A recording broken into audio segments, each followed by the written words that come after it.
உங்களுடைய எழுச்சியும் மகிழ்ச்சியான முகத்தையும் பார்க்கும்போது ஏற்கனவே உங்களுடைய சட்டமன்ற தேர்தலில் வெற்றியை நீங்க கன்ஃபார்ம் பண்ணிட்டீங்க.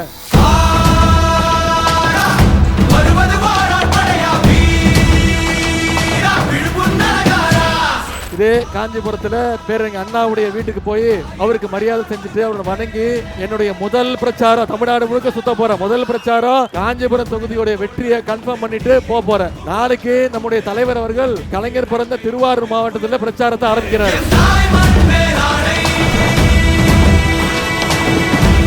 நான் அண்ணா பிறந்த காஞ்சிபுரம் மண்ணில் ஆரம்பிக்கிறார். நம்ம தலைவர் கலைஞர் பிறந்த திருவாரூர் மண்ணில் ஆரம்பிக்கிறார். எதிர்க்கட்சி தலைவர் எடப்பாடி பழனிசாமி அவர்கள் தேர்தல் பிரச்சாரத்தை எங்கே ஆரம்பிச்சார் தெரியுமா? சென்னையில பாஜக போட்டியிடுற மயிலாப்பூர் தொகுதியிலிருந்து தான் தன்னுடைய பிரச்சாரத்தை ஆரம்பிச்சார். இதுல இருந்து என்ன தெரியுது? எடப்பாடி பழனிசாமியோட கொள்கை தலைவர் யாரு? அமித்ஷாவும் மோடி அவர்களும். நம்முடைய தலைவர் அதான் தொடர்ந்து சொல்றாரு, வர்ற தேர்தல் டெல்லிக்கும் தமிழ்நாட்டுக்கும் நடக்கக்கூடிய தேர்தல். மீண்டும் தமிழ்நாட்டுக்குள்ள பாசிச சக்தியை பாஜக சக்தியை நுழைய விடக்கூடாது. தமிழ்நாடு என்னைக்குமே டெல்லிக்கு அவுட் ஆஃப் கண்ட்ரோல் அப்படிங்கறத இந்த தேர்தலில் நாம ப்ரூவ் பண்ணி காட்டுறோம்.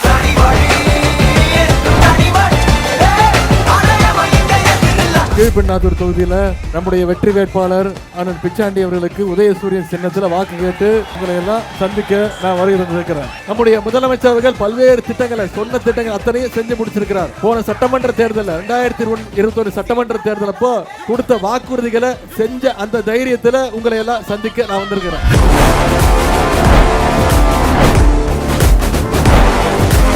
இல்லத்தரசி திட்டம் ஆட்சி அமைஞ்சோடனே நம்முடைய அரசு அனைத்து மகளிருக்கும் ஒரு கூப்பன் வழங்கப்படும். அந்த கூப்பனுடைய மதிப்பு 8000 ரூபாய். அந்த கூப்பன் வச்சு நீங்க உங்க வீட்டுக்கு தேவையான டிவியோ ஃப்ரிட்ஜோ குக்கரோ மைக்ரோவேவ் அவனோ மிக்சி கிரைண்டர் இதுல ஏதாவது ஒண்ணு நீங்களே தேர்வு செஞ்சு நீங்களே வாங்கிக் கொள்ளலாம்.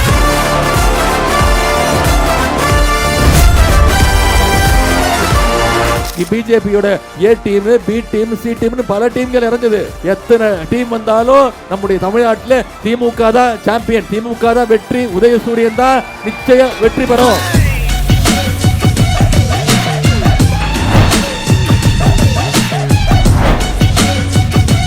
சைனா மேக் மாதிரி இன்னைக்கு டெல்லி மேக்காக அதிமுக உங்ககிட்ட வருது. நிச்சயமாக அந்த கூட்டணிக்கு கேரண்டியும் கிடையாது, வாரண்டியும் கிடையாது. தேர்தல் முடிஞ்ச உடனே அந்த ஃபியூஸை புடுங்கிடுவாங்க. உங்களுக்கு தெரியும், வெகு விரைவில் அதிமுக கட்சியை போன தேர்தலில் வாடகைக்கு விட்டுருந்தாரு, இன்னைக்கு மொத்தமா வித்துட்டாரு பிஜேபிக்கு. அப்படிப்பட்ட அந்த கூட்டணிக்கு நாம பதில் சொல்ல வேண்டிய நேரம் வருகின்ற 23ஆம் தேதி சட்டமன்ற தேர்தல்.